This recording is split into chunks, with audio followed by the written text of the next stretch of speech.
Welcome to the Football Show on PLZ Soccer's YouTube channel. I'm Peter Martin. Alan Ruff, Neil Lennon and Tam McManus are here with me for today's show, and here's what's coming up. Rangers boss Philippe Clement claims it was vital to restore the synergy between the fans and the players after an impressive debut win over Hibs. I'm most happy also to see how fast the synergy between players and fans was back today. Brendan Rodgers hails his Celtic side for quieting the Tynecastle crowd after a convincing 4-1 win over Hearts. Stephen Naismith slams Hearts for losing sloppy goals against Celtic and brands the Jambos defending mental. How sloppy they were and when we concede them's mental. It doesn't give you a chance to get into the game when you lose a goal after 3 minutes. The football world is paying tribute to Manchester United and England icon Sir Bobby Charlton after his sad passing aged 86. Yeah, lots to talk about, and we start with the legend because, Ruffy, I think I speak for all of us here when you're growing up. The name Bobby Charlton is not only known in the UK, but all around the world as one of those all-time great players. Yeah, I think way back in '66 when they won the World Cup, I think he was up there. Some of the goals he scored leading up to the final were absolutely superb, and obviously I've just been listening to people talking about him. You know, obviously with Man United and, you know, even about the place as a player, a director and everything, you know, he was an absolutely great guy. If you're of a certain generation and you don't know Bobby Charlton, here's a little insight into the great man. Sir Bobby Charlton has died at the age of 86. The attacking midfielder was an icon for both Manchester United and England. In 17 years at Old Trafford, he scored 249 goals in 758 games. For England, 49 goals in 106 caps. He played a pivotal role in England's 1966 World Cup win on home soil. He was described by manager Sir Alf Ramsey as the linchpin of that famous side. A member of the famous Busby Babes, Charlton was a survivor of the Munich air disaster in 1958, which tragically claimed the lives of 23 people, including 8 players and 3 members of Manchester United's club staff. Such was the strength and stature of the man, he was back playing a month after the crash and would go on to help rebuild the club from the tragedy of that fateful day in Germany. 10 years later, he scored twice and captained the side to a 4-1 European Cup final win over Benfica, as Manchester United became the first English side to lift the trophy. Sir Bobby was knighted in 1994 and honoured by the club he served for so many years, with United naming the South Stand at Old Trafford in his honour. He was a regular at games until his diagnosis with dementia in 2020. Bobby Charlton has been described as England's greatest ever player. Today, tributes have been paid from all over the football world following his death. He is a legend for Manchester United and England on the field and will be remembered as a true gentleman off the field.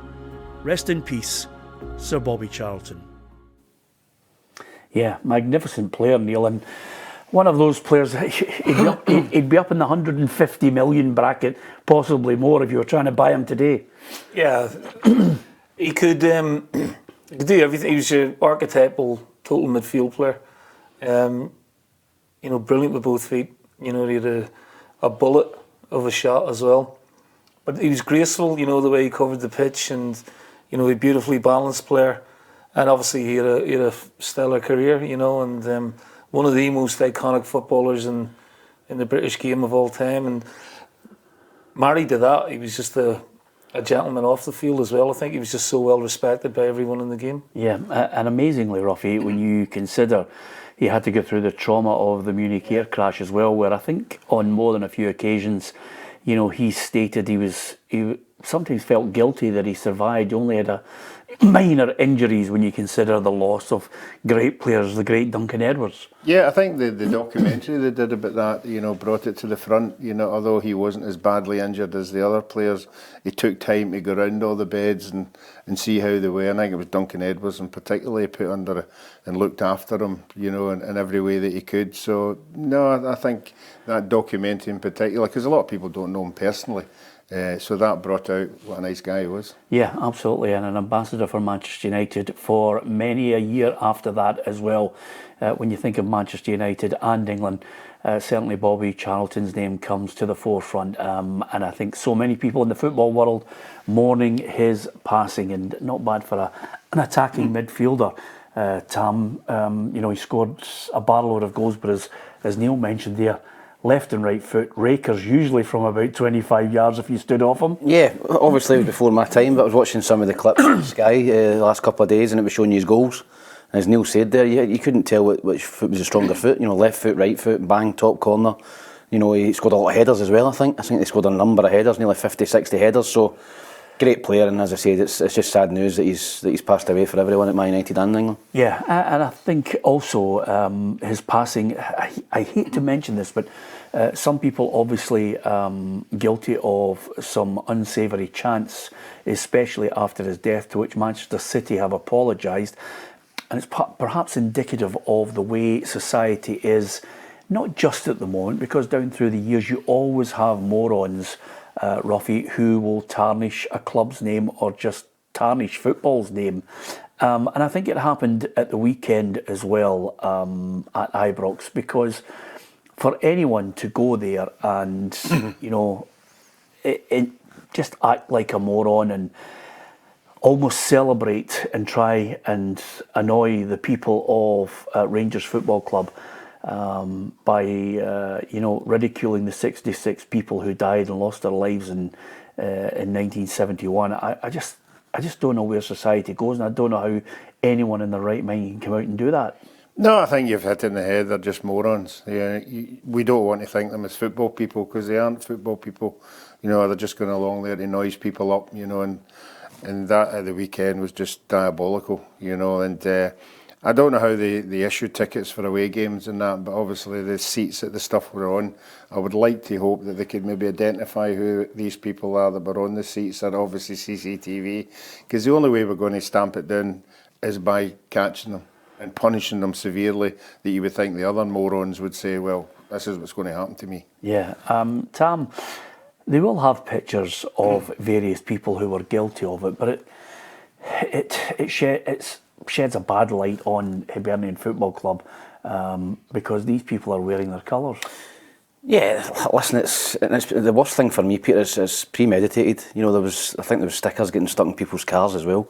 And there was stuff, a young boy holding a phone, taunting people that had died. It's absolutely disgraceful, and I hope that Hibs catch who it is. I hope they find out who it is and they ban them. They ban them from every football ground in Scotland, because there's no time for that in football. You go and watch a game, and I don't care if they're 18 or they're 60. You should know the difference between right and wrong.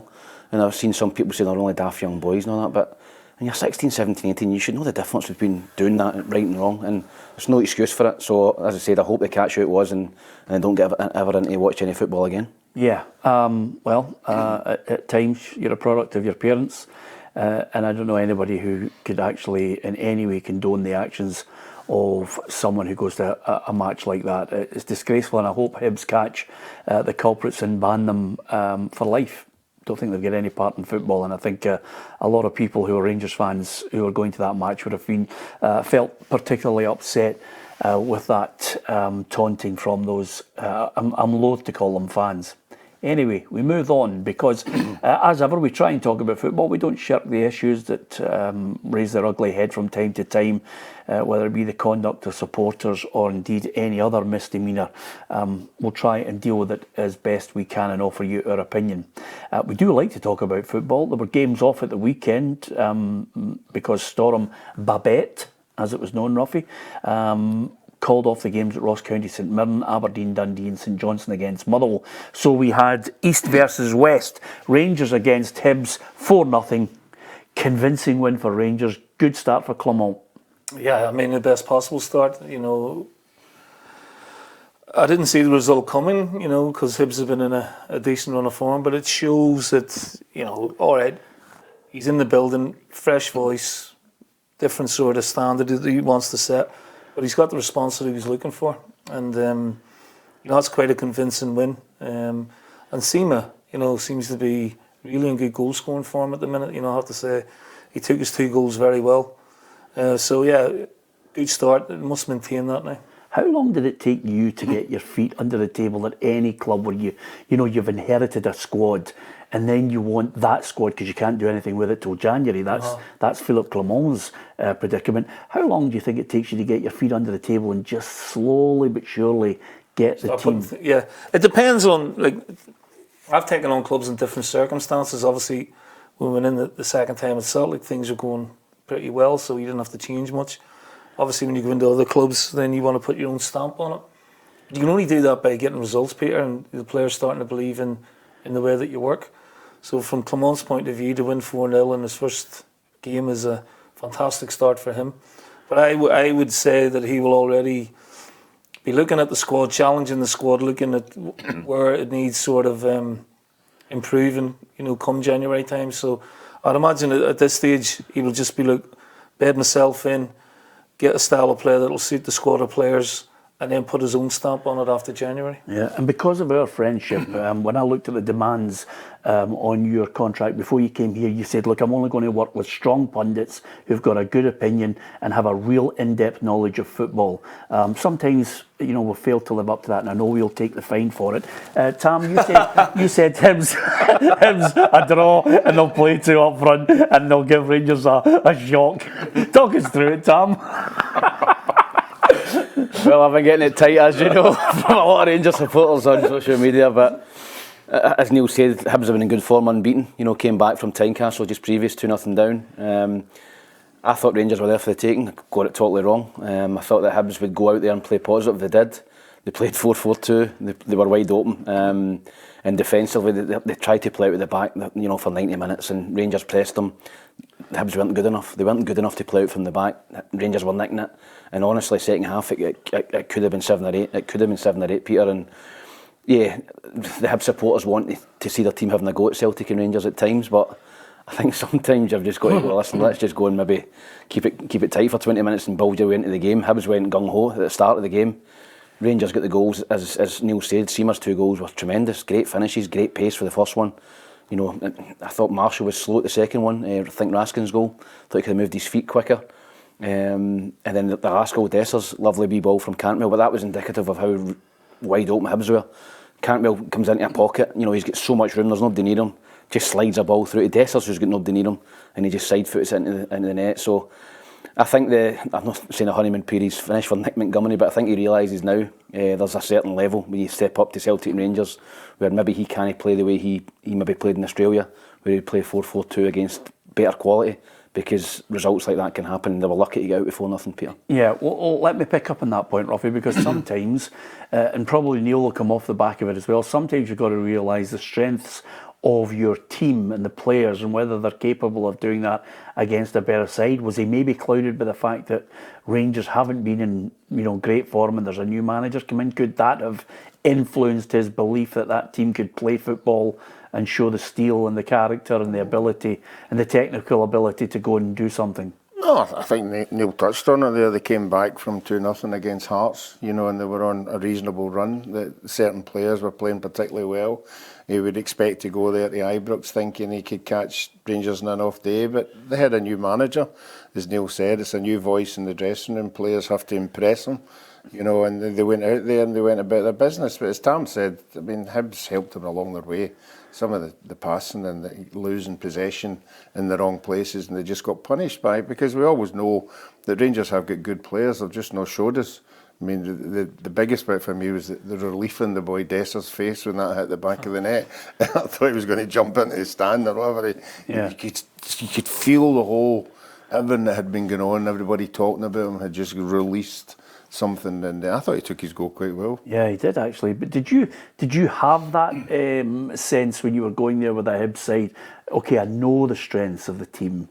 My team? Yeah. Uh-huh. Did you go and say, we're going to take the game to them, or did you think to yourself, okay, I know the strengths of my team, I'm going into a ring with a boxer who's stronger than me, better than me, I have to work out a way to try and beat him? I'm almost asking you the Barcelona question. Yeah, you're going to get absolutely battered by a team. Well, it's interesting. My very first game with Hibs, we were a goal down after 2 minutes. It was sort of the second game of the season, and it was Rangers' first home game, and the place was jumping. Then after 2 minutes, you're like, okay, could be in a bit of trouble here. But we settled ourselves, and we tried to play sensibly and play to our strengths. And the strength of that team at the time was, with good pace, going forward, and with a very strong midfield. So we'd not play out from the back if we can avoid it, because I didn't have the players to do that, but play in the second and third thirds as much as we could. And once they got a foothold in the game, we played very well. We ended up winning the game 3-2. And then we won again at Ibrox just after Christmas, 2-1. So, yeah, we had a bit, decent results there. I'm all for having a philosophy, Peter, and all for a style of play. But I want to win games of football. And sometimes you have to sacrifice the football for being dogmatic, being pragmatic, and playing to the strengths of your team and not playing into the hands of the opposition. Yeah, and of course the Rangers manager happy with the result because he knows he has to get those fans back on side quickly.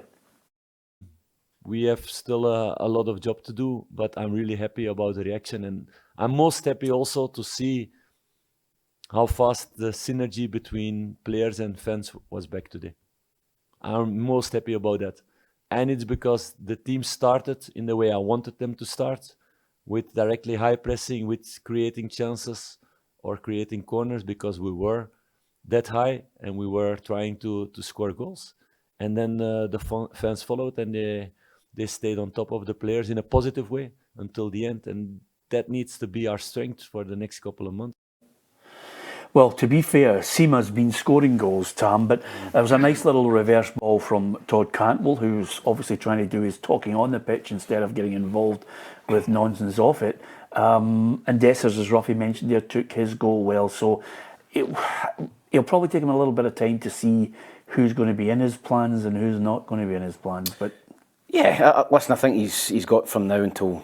When did they play Celtic? 30th of December. And then January transfer window. He's got to win every game up until that Celtic game, because it looks as if Celtic are going to win every game. So they need to stay within touch and distance and then try and get some sort of result at Parkhead. Easier said than done, but I think he'll be delighted with that start. I think he'll be delighted that he's starting to get players back. Danilo was on the bench.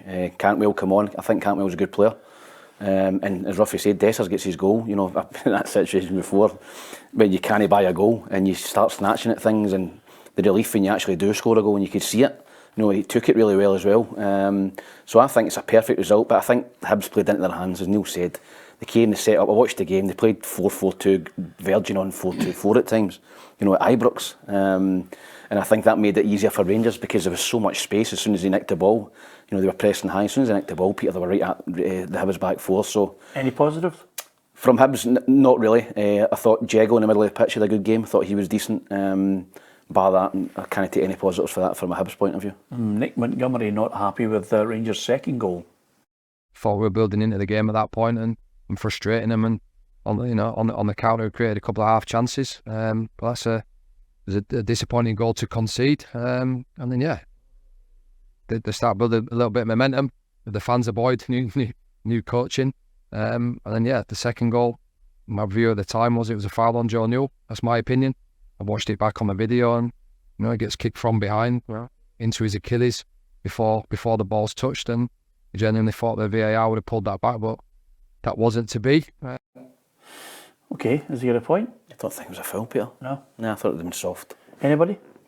No. Okay. We'll disregard that. And Celtic are next up for Hibernian as well, so it doesn't get any easier. As far as Celtic are concerned, they were through at Tynecastle. Not many away fans there, but they watched Celtic run out 4-1 winners. What did you make of the display? Oh, they were outstanding. Started the game off brilliantly. Great first goal, great finish from O'Reilly. He has been on point this season. He's playing brilliantly, and not just his goals, but his passing and his movement, and his intelligence around the pitch. So they got off to a great start, and from then on they really punished Hearts, at every opportunity. I watched them a few weeks ago against Livingston. You could tell they were starting to flow a little bit, Pete, and you did another very good win against Kilmarnock there, and then that's the best we've seen Celtic this season in terms of fluency and rotation and quality of chances that they created.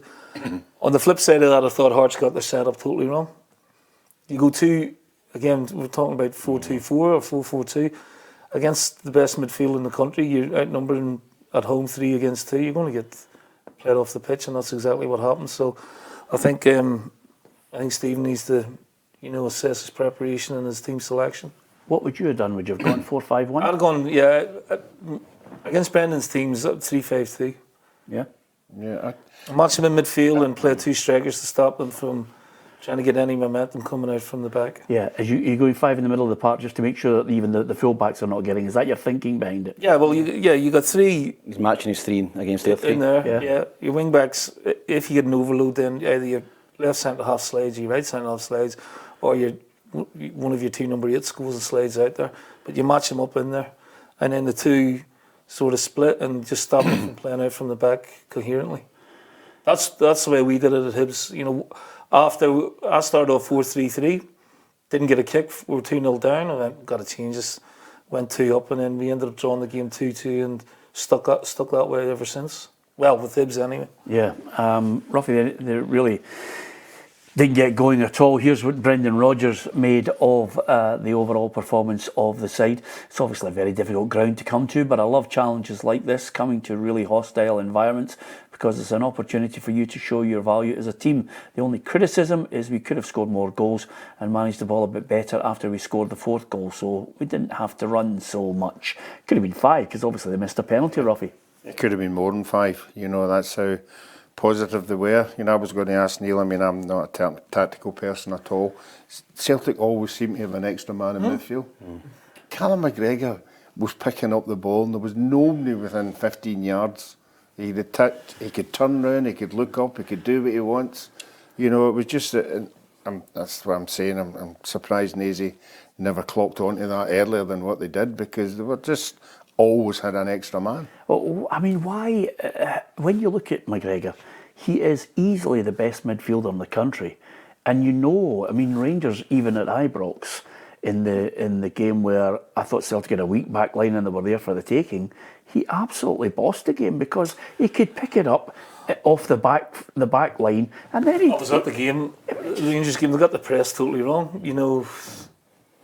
Ruth was going out to Scales, Dessers was going to Lager Bielke, the left winger was coming over to Johnson, and O'Reilly and Turnbull were taking the other 2 midfielders. It was either Jack and Raskin away, and it just left a massive hole.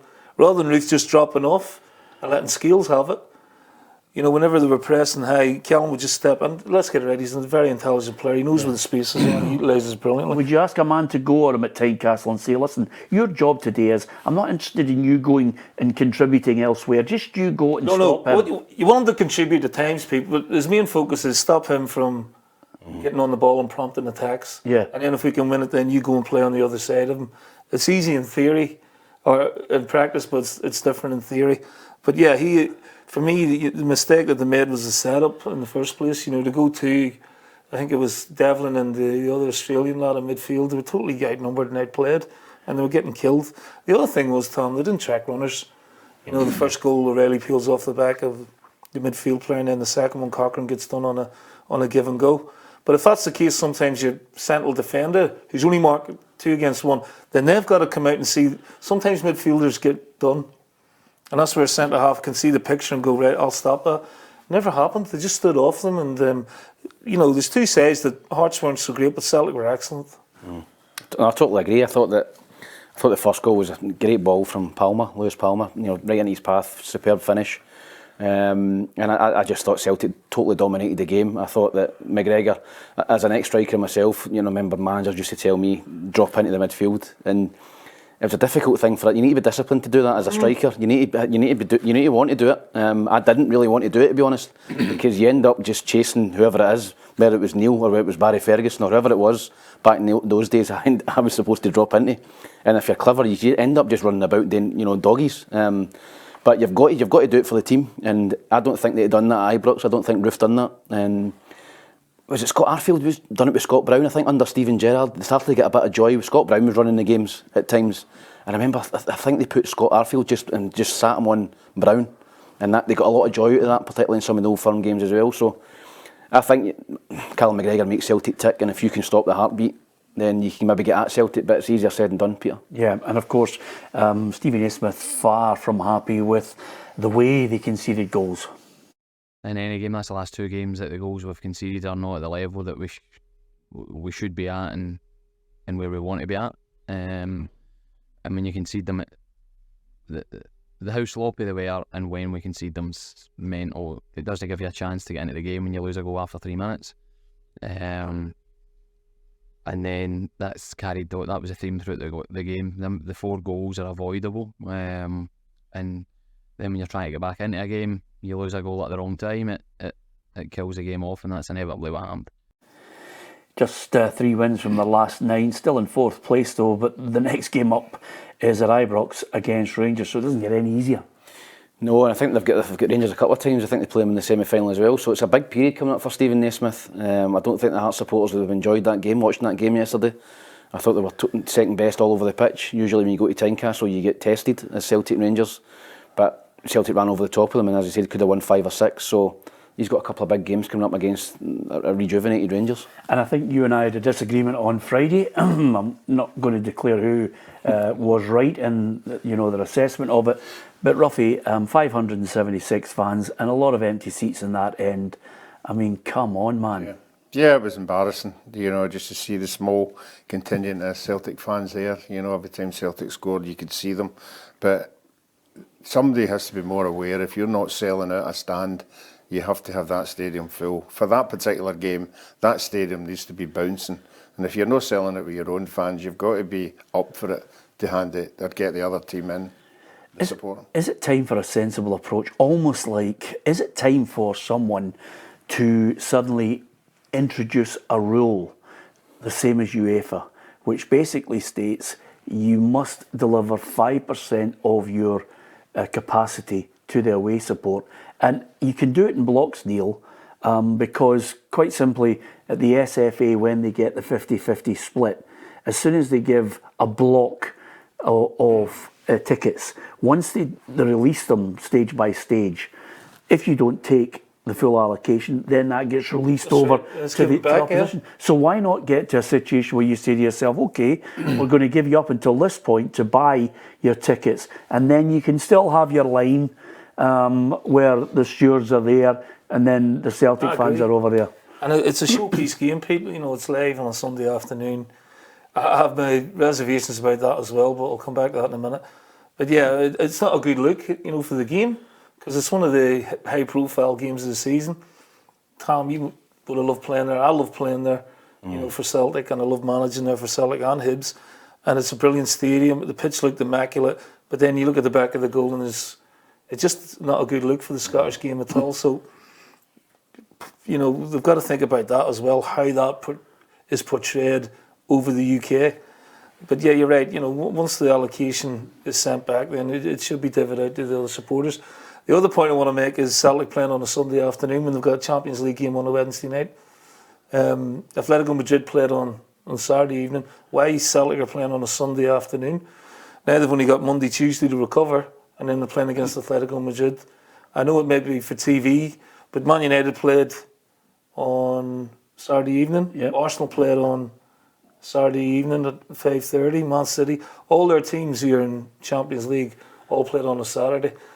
And Scottish representatives play on a Sunday with a day less recovery. I don't get it. Yeah. I think it's going to take something, certainly in the long term, where they're digging their heels in. We want to see stadiums full. We want to see I want to see a huge away support right across the board. If you can sell the tickets, if you can get that atmosphere, if you can create it, if it is such a popular sport where we've got football fanatics and we've got bigger amounts of money being handed out, surely you want these stadiums full to the gunnels with the atmosphere that we want inside the ground. Yeah, listen, we spoke about it Monday and we had a disagreement. I have no problem with Hearts keeping those, if they fill the seats, if they sell the tickets, Peter. And that gives them an advantage, because if you're a Celtic player and you run out and you've got a full stand there, it gives you a lift. It gives you a lift. Same as when the Hibs and you walk out that tunnel and you look right, there's a full stand of Hibs supporters. So I think Hearts are within their right to, if they're going to sell, the tickets, then sell them. But there was big gaps yesterday beside the Celtic fans in that stand where Hearts hadn't sold the tickets. So if you're going to sell them, fine. If not, then as you've just been saying there, you give them back and you give them to Celtic fans. Yeah, sell more tickets, get more money, buy better players. Then you can handle then you can handle any crowd that comes. Is that fair? Yeah, it helps. Yeah, absolutely. The one thing I was going to say, which I think some people might disagree with, but the way Brendan Rodgers' side is playing at the moment domestically, I know it's a bold thing to say, but I can't see anybody stopping them this season. I can't see them losing another game. There's a line for you, Ruffy. I can see them getting battered in Europe, but I can't see anybody taking anything off them.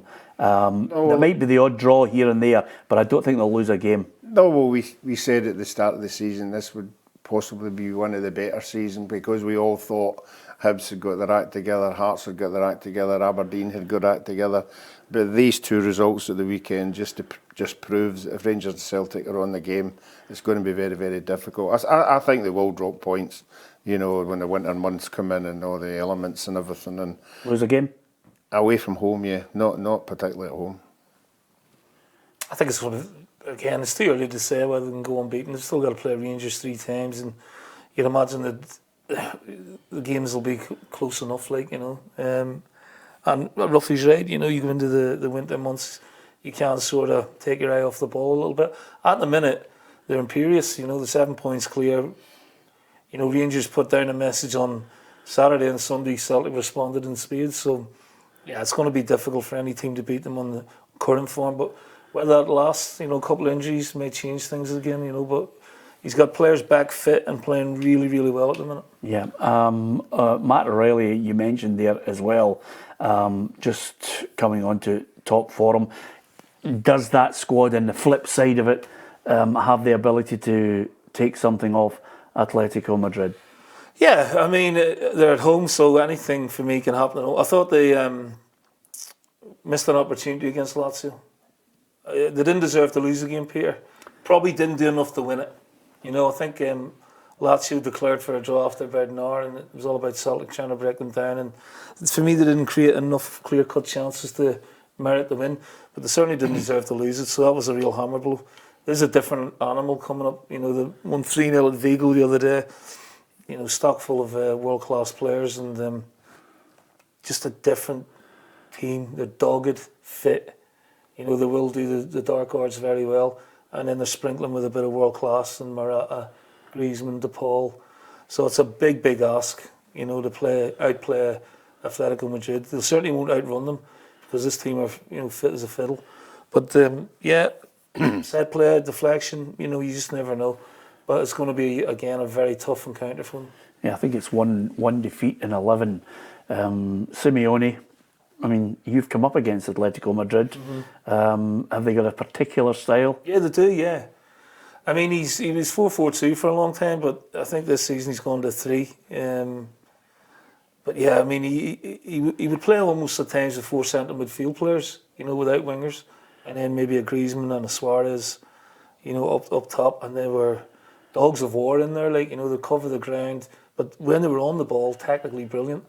And then Godin at the back. I remember going to the Champions League final against Madrid in 2014, and they were a whisker away from winning it. They played so well, and they just knew their jobs. They knew how to defend, Pete.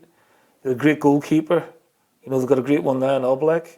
So they have a distinctive style, and they like giving the Madrids and the Barcelonas a bloody nose now and again. And if it gets a bit naughty, they're quite happy to stand up to that. But the Celtic team's a little bit different. It doesn't get very physical. They can match Celtic in a football game, and then they can go attritional with Celtic as well if they need to. Were you not in charge the last time? I was, yeah. We lost 2-0 away and we lost 1-0 at home, and we're unfortunate to lose the home game. Courtois was the goalkeeper then. He's made a couple of unbelievable saves, and Arda Turan, I think he got the winner against us. But it won't be like Celtic getting cut open and sort of ran amok.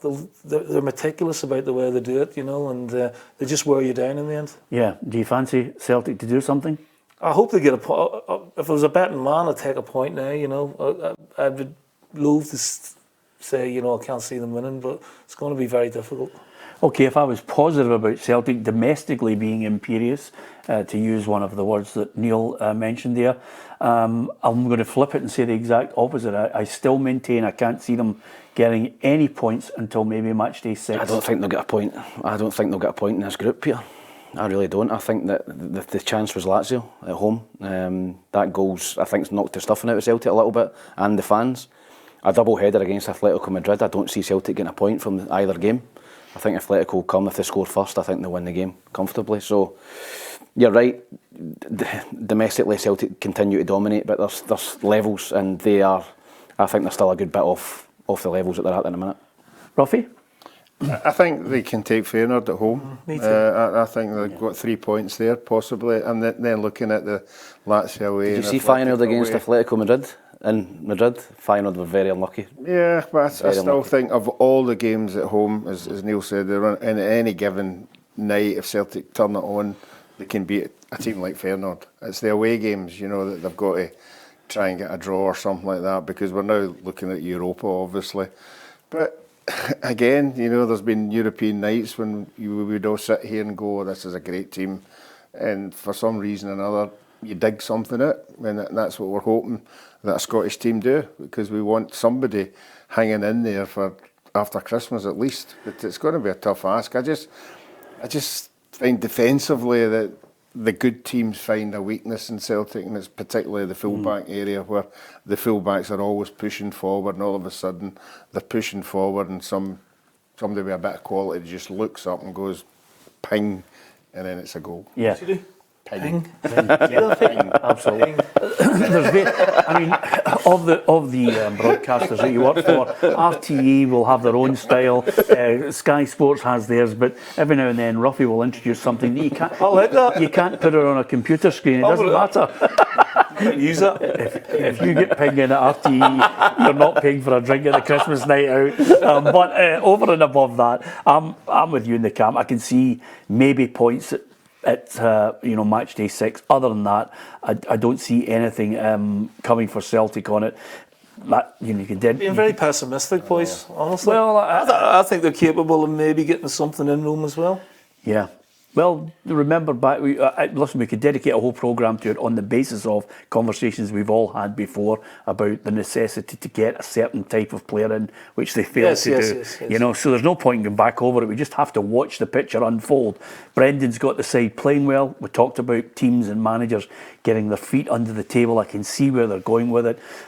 Is it enough in the European game? I'm not so sure. And again, with European football in mind, that's something that Philippe Clement is going to have to quickly get used to, because they've only one defeat in their last 11 games, and Sparta Prague will feel fairly confident. They're doing well in their league. Yeah, it's a quick turnaround. Obviously, they play Sparta during the week.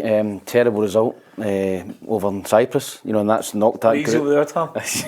I think Neil said Rangers would take 6 points after poor result against them, and that's the group's wide open. I think every team's on 3 points now, yeah. So they go to Sparta again. They've got to go and try and pick up something, but certainly going into the game in better form, and players coming back with more confidence. So difficult game over there, and I think if you're a Rangers fan, you go over there, you take a point. I think it wouldn't be a bad result. And since Aberdeen lost to Eintracht Frankfurt in a very positive result, suddenly Aberdeen look a completely different animal, because they're unbeaten in their last 5 games. That's a terrific turnaround. I mean, Frankfurt was a big statement performance, because they're the top European team, and to come away there, I thought they would have got beat handily, and it was very, very close. And I think Barry and the squad took a lot of confidence from that, culminating in a fantastic win at Ibrox a couple of weeks ago. So, unfortunately for them, the game, sometimes you just want to get back at it, Pete, after the international break. Maybe the extra rest will have done them good, but yeah, he'll want to get straight back into it again, straight away. Okay, prediction time on the European front, Ruffy. Celtic, Athletico. I think Athletico maybe win 1-0. 1 each. 2-1 Athletico. 2-1 Athletico. Okay. Sparta Prague Rangers. Sparta Prague 2-1. Okay. 2-0 Sparta. So 1 each. Brilliant. he's going to tenants. He's going out the West End tomorrow. He just has to, what he does is, I watch him. He has tipped Rangers to lose. No, exactly. What Big fencer. what happens is he starts off in the left-hand pavement and crosses at the traffic lights 5 times just to duck and dive. I'll go one each. I think Rangers can get a point. Yeah. Aberdeen against PAOK, Salonika. Ruffy. Aberdeen. 2-1. 2-1. I'm going to go 2-1 Aberdeen. No, I'm going to go 1-2 PAOK. Right, okay. I was impressed with PAOK against Hearts. I thought they looked a good side. And Aberdeen, I think, touched on it there. I think that's 2 weeks I've not played. 2.5 weeks, that's quite a bit. You know, to not have a game, so they might be a wee bit undercooked. I'll go for PAOK are decent. I think they're a good side. I think they'll beat Aberdeen 2-1. Okay then. So the assumption is Neil will be in Glasgow more often than he'll be in Aberdeen. There's no dinners up there for him. There's not a lot of call for him up in the Granite City. Okay, we certainly wish our Scottish clubs all the best in European football. Just one game that I think we were very complimentary about him, Kyle Vassell. Boy, his second goal was an absolute peach in the 3-1 win over Livingston. Great header. Two good headers. First one's pretty brave, low down. Stoops and knocks it in. The second one, it's a wonderful ball in. From a young boy in the middle of the pitch, puts it in a great area and he just gets above and puts it right in the roof of the net. Great header. And a big result, I think, for Kilmarnock. I think they started very well. Putting Celtic out the cup, beating Rangers, and then I think that's the first game they've won since then. So, they're a wee bit inconsistent, and that just edges them, up the table into the top 6 again. So Derek will be delighted that he's got the 3 points, because I think that was a game they were definitely looking to win. Yeah, and the Kelly manager certainly happy with the direction they're travelling in the table. I didn't enjoy looking at the league table. Obviously, we knew today that if Rangers had won at Ibrox, we could go 5th. I know we've played a game more than others, and you're not really want to get too obsessed looking at the table when you've only not even played the quarter of games. But I actually like where we're sitting now, and let's see if we can hang about there as long as we can. Yeah, absolutely. He just needs a bit of momentum, Neil. Yeah, he hasn't had that for a while. Tom's spot on that. They made a great start, and we're talking about maybe Kilmarnock creeping into the top 6. Just been on a really difficult run, whether it be form or some referee indecisions went against them, but I think they'll get a massive shot in the arm from that. Is this a run now, when you look at it, Aberdeen, St Johnstone, Motherwell, Hibs and Ross County, is this a run where they should say to themselves, well listen, there's points to be had in this section? If we have to have aspirations about getting into the top 6, then we need to pick up points. Anytime you can avoid the big 2 and you get a decent run of games where you feel that you're going to be in it, you'll want to win 2 or 3 of them, and only a couple of wins will shoot you up the table anyway. It's so concertinaed in there at the minute. Yeah, it's very tight. David Martindale is watching a Livingston side down in the bottom half of the table, not happy with the way his side's defending at the minute. I think up until the first goal, Kilmarnock were probably a better team, causing us problems, making us defend, asking questions. From then, I think we got into the game a wee bit and we managed to get in behind them. We probably should have done a wee bit better in terms of after the first goal, up until our goal. And then we get the penalty, we get back in the game and it's a better kick in the stomach. If I'm honest, just going in at half-time, losing that goal, our defensive line's terrible. Vassell's got a free header, he's unmarked in our box for a set play for a wide area, and we worked on it yesterday, we knew it. Yeah, obviously it's early days, but we love offering predictions, Ruffy. Here's the table. Here's Livingston dropping into the bottom half of the table there in 7th. Aberdeen with a game in hand. Hibs, Dundee, Ross County, St Johnstone. What's your take on it so far? I'm still with Dundee to be down there for a wee while. I had them at the beginning, obviously at Johnson. I think it's going to be... I think the 3 that's down there are going to be there for probably the rest of the season. I think... You're there, the whipping boys. Yeah, I can't see them digging out. You would expect Hibs, Aberdeen, Livingston might be up and down. But apart from that, I think... I still think that Kilmarnock and Motherwell are going to be running about that 5th and 6th place. Neil? Yeah, looking at St Johnstone, it's a worry. I know they've got maybe a game in hand, but 4 points from 8 games isn't good.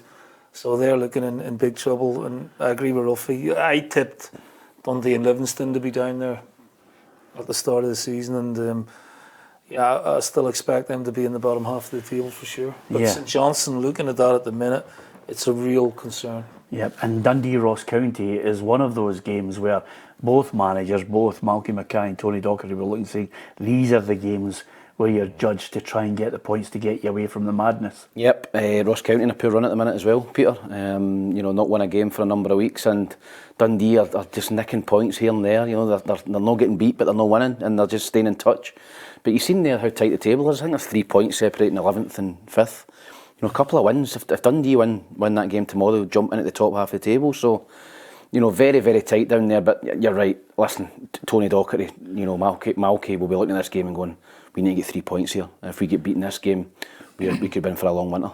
Yeah, the predictor, Ruffy, it's getting really tight, by the way, because are you on it yet? No. It's time you get on it, because Ruffy, DJL is out there in front on 58.5, which is not an unsurmountable lead that we can catch him, and then Pat Lowe, Bunsen Burners, Murph, Brian and C Delta in there. But look at that, Ruffy. You're out in front, but you're not out in front by much. To be perfectly honest with you, Alison, of course, is just wasting her time at the moment. I'm not sure what's happening with Ali. She's getting home on a Friday night, having a red wine, Ruffy, and it's not having the same effect as your red wine. She's actually linking to have too many columns to write. Yes. That's a problem. She's not concentrating. She's about 5 papers at the weekend. Yeah. It's very good, and good luck to her for doing that. But no, one hit wonder. I mean, she won it 1 year and then it's just not happened for her. Yeah.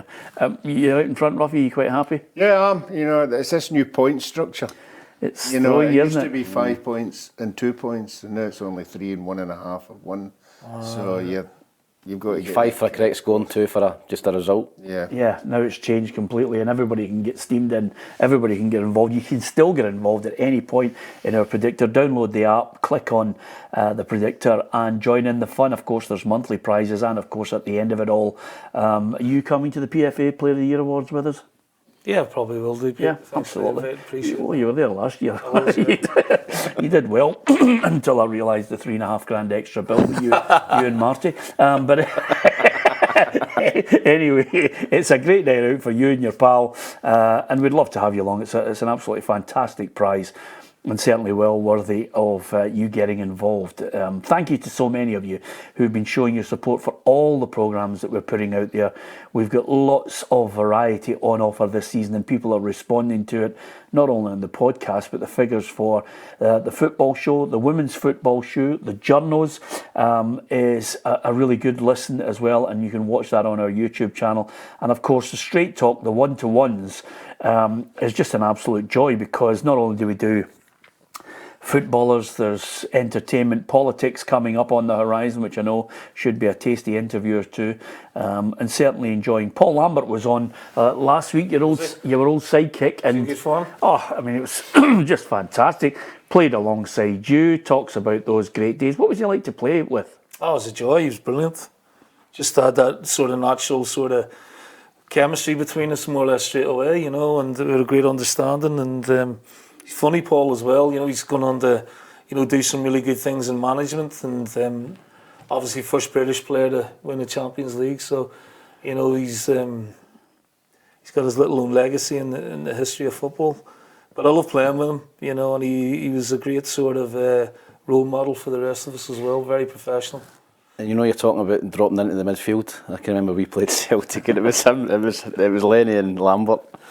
And McLeish, it was a game where Amputee scored the screamer. You were commentating on it, and Amputee scored one for about 30 yards, the top corner. And at half time, Alec McLeish came into me and went, "I tell you." I went, "What?" He says, "I told you to drop into Moravchik." That was about 40 yards away from me. I get to blame for that goal, by the way. 4-0 down at half time. I was about 18-year-old. McLeish was slaughtering me for no dropping in. But that was a football lesson that night with that Celtic team. We were fighting with 4-0 down at half time. And Lennon, Lambert, Moravchik, Petrov. Great Celtic team that was. Yeah, absolutely. And of course, talked about people who have a particular job to do. His manager, Otmar Hitzfeld, just basically said to him, Just Mark Zidane. Just Mark Zidane. We've got a wee chance of winning here. Was that all, Cafe? Exactly. Just run about and catch it. Don't say anything, it might upset him. Exactly. Or he'll stick your head in you. Brilliant. Yeah, you're absolutely right. And with that in mind, we try and bring you so many one-to-ones. Certainly got a couple of crackers coming up that I think you're really going to enjoy. And interestingly enough, we'll be releasing tomorrow a nice little one-to-one with David McKinnon, who's released a book this week, and it's certainly worthy of you having a look at Davy's life. It's absolutely magnificent, his life, not only on the field but off it as a chief executive in business, and he's got a tale to tell. Started off at Arsenal, got a chance to play for Rangers as well, and Kilmarnock alongside Tommy Burns. Really good listen if you want to catch up with that. And Paul Lambert's Straight Talk is out there as well, and there's some good pop stars coming up that I think you'll enjoy. As far as other contributions on PLZ Soccer, our reporter Patrick Mullen has put together a lovely little documentary in our story section, and it's basically following the Scotland Amputee international sides getting ready for their First Nations League match. You know, we like to say it's grown arms and legs, and we're allowed to say that at amputee football. But yes, I mean, the numbers have swollen and swollen. I think a lot of that is testament to the effect it has on the physical and mental health as well. You know, the opportunity to exercise and play football for everybody. It's everybody's dream to play for Scotland, or to play at a Euros, whatever it is, mainstream football, the top team, 21s. That's what you're aiming for as the Amputee Scotland team, to get to the Euros. We've got guys travelling up from the Borders, got guys coming in from the Highlands. It's amazing dedication, so they're travelling hours to come and play football for us. It's brilliant. A new lease of life. I'm actually going out walking, I'm leaving the house. I used to be quite anxious about not coming out of the house and stuff like that. Brighten my day up, and I've got something to look forward to now. So yeah, really, really positive. It is a fabulous watch and an inspiration, Neil, to so many people who do not view the tragedy of maybe losing a limb, looking at sport as a way to get out there and still participate and not feel as if they have, a disability that stops them doing everything. It's incredible, these people, the strength of mind, first of all, to overcome, something like that, and then to go out and it's amazing that the, associations or sporting clubs put these sort of events on, Peter, and it gives them a bit of self-esteem, which is really important to them, and it also gives them that sort of physical and mental exercise that we all need, fully bodied people need as well. But to see it like that, it's quite emotional sometimes to watch how inspiring these people are. Yeah, absolutely. Well worthy of watching, just to see exactly how the preparation is going. And Patrick doing a great job there, giving us an insight into those inspirational people who are enjoying football, enjoying the sport, and let's hope they get off to a really good start. Ruffy, in your day, sometimes I think your goalkeeping union, you certainly were all together, you wanted each other to do well. You obviously wanted to play in big internationals, which you did on a regular basis. Angus Gunn sent for a scan, off injured in the Norwich 3-2 against Leeds United. They got a double header coming up, and suddenly, the main man has left the door open for someone else that might come in if he's ruled out completely.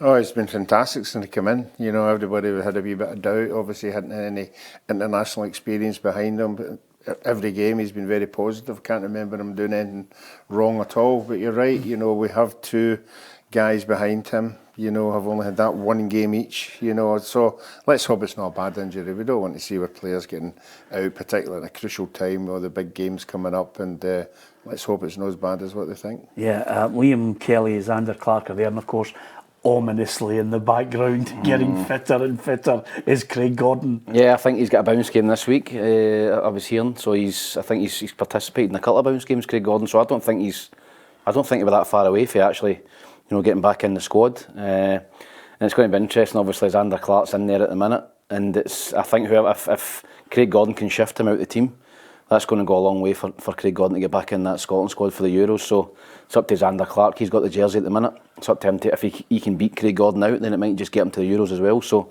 that'll be a good battle between the two. Yeah, never mind that. What an incentive for all four goalkeepers that we've mentioned to get to the Euros. And Craig Gordon, I mean, you're talking about mentality and strength and mentality. He's got it in spades. The amount of I mean, he had a real bad injury, and we took him in at Celtic, and he was fantastic for 4 or 5 years. There's no doubt in his talent. You just wonder how much the body can take these days. But what age was Craigbee? Late 30s? 40s. Remarkable career. And you're right, Pete. There's a massive incentive for him. I don't know if he's going to have the time, or even if he's in Steve's thinking at the minute. But yeah, the incentive's there to certainly come and knock on the door anyway. But then again, you're talking about Kelly, you're talking about Clark, and obviously Gunn. Gunn's the number one. And it may be an opportunity for Steve to have a look at the other goalkeepers as well now, that even if he wasn't out, because they're already qualified. Yeah. The Georgia game, the Norway game, and I'm sure there'll be friendlies coming up, and I'm sure Steve will want to have a look at the whole squad, going into the Euros. Yep, absolutely. English Premier fixtures, the results, Ruffy, and one that screams out at me from down south, of course, was Liverpool winning the Merseyside derby by 2-0. Newcastle thumping Crystal Palace. Didn't see Aston Villa with a 4-1 hammering of West Ham. Of course, Tottenham to play against Fulham. Yeah, I watched a bit of the Liverpool game again. Being my bonnets, the penalties that you're getting, when you're digging in with 10 men. You're not having it? You think, I mean, he stuck his hand out, it's... There was three almost identical ones at the weekend in England. It must be frustrating as a player and as a manager that you're hanging on in there and looking as if you're going to get a nothing each, and then all of a sudden you get a penalty against you. So, for that aspect, that spoiled that game for me. Yeah, Villa going great guns, aren't they? Do you know what? They've won 11 in a row at home, and they've realised that until yesterday. And they're great to watch. I thought 4-1 flattered them, because I thought a 2-1 West Ham were really, asking the question of getting back into it. And then McGinn picked out a lovely ball for Watkins, who's in brilliant form. He scored a great goal, and that killed the game. But yeah, I mean, I fancy Villa to a wee sneak for them. Maybe not to make top 4, but certainly top 6. And with the home form being as what it is, it's they're going in the right direction. Speed, they've got a great manager. They've got some power in the team, and if they can keep Watkins fit, they're going to have a big season. Yeah, I thought Villa were excellent, and that's the last 2 home games. They've beat Brighton 6-1 and then beat West Ham 4-1. So yeah, it's very strong at home, as Neil said. The other thing about it I was going to say to you is I noticed that Ange Postecoglou was on the front cover of this month's 442. I fully expect him to be on Can't Cook, Won't Cook, you name it. He'll be on every show. Because they absolutely they can't get enough of him. Yep, and I said to you a couple of weeks ago, they've got a lovely wee run of games coming up. I think they'd Luton last, they won that game. They've got Fulham, I think they've got Palace. So a real opportunity for them to go into November, top of that Premier League. And if they can do that, then who knows what can happen. So I don't think they're in European football, Tottenham, which could help them as well. So that's a big advantage for them as well. When your Man City's, Man United's, teams like that are all in Europe. Yeah, just before we go, don't forget tomorrow the release of the Women's Football Show. Kerry Pollock and Alison McConnell there with a special guest. And as ever, always looking at what's happened over the weekend in the women's football in the SWPL, and Rangers came from a goal behind to beat Celtic. And Alison McConnell reckons they've got the edge now of the big 3 teams at the top of the table. Assuming that Glasgow City beat Montrose, which is their game in hand, it's very tight again at the top between the 3. I think it will be like that. I think it will be nip and tuck until the very end of the season. I'm not sure if it will be quite so tight as what it was last term, if we'll see the same kind of drama that we did. But my first impression over this opening quarter would be that I think Rangers might just have the edge on the other 2, and I'm happy to stand corrected, but just I thought yesterday's win was very significant.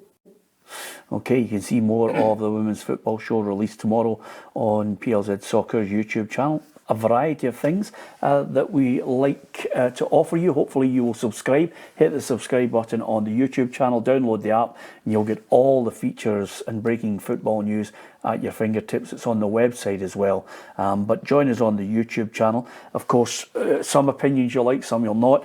On this day, Ruffy, who was born? The greatest, hey, shut it until I tell you a bit and then you might give me the answer. Yeah, right. The greatest ever footballer, bar none, was born on this day, the 23rd of October. Yeah, the wish. 25th of me. What year? I think it was. I think it was. Must be Kenny Dalglish. No. Pele. There he is. There's your man. There he is. The greatest ever. You got to say Messi there. No, it's Pele. There you are. Are you disagreeing with that, Neil? Are you going for someone else better than Pele? It's look, different generations. Messi would be my favourite. You know, I never saw Pele play. Yeah. Martin O'Neill always used to say, when I was growing up, I wanted to play like Pele and look like Brad Pitt. But a player like Brad Pitt look like Pele. He was a wonderful player, and only a few people get the chance to sit down and have a one-to-one with him. Is that what it is? Absolutely magnificent. You name dropping here. He was fantastic. He played in a time when you had poor pitches and you could get kicked from behind. He counted bounce games. I've got his autograph still in the house. Yeah, absolutely. He counted goals and bounce games. Yeah. Well, so I did had I. about 450. If that was the case. He still counts goals in 5 games. But 3 now. Exactly. He scored one against Hibs at Parkhead against us, top corner. That must probably be one of the best goals you ever scored, Lenny. Not really anything to brag. Everybody scored against Hibs when you were playing. Anyway, brilliant. Happy birthday. Obviously no longer with us, but still never to be forgotten, the great Pele. Brilliant to have the boys in here today. Alan Ruff, Tam McManus, Neil Lennon. Don't forget, we've got the Women's Football Show coming up. We've got Straight Talk and that one-to-one tomorrow with David McKinnon to look forward to. So, it's all here. Hit the subscribe button and join the football family. From everyone here on the Football Show, thanks for listening and thanks for watching.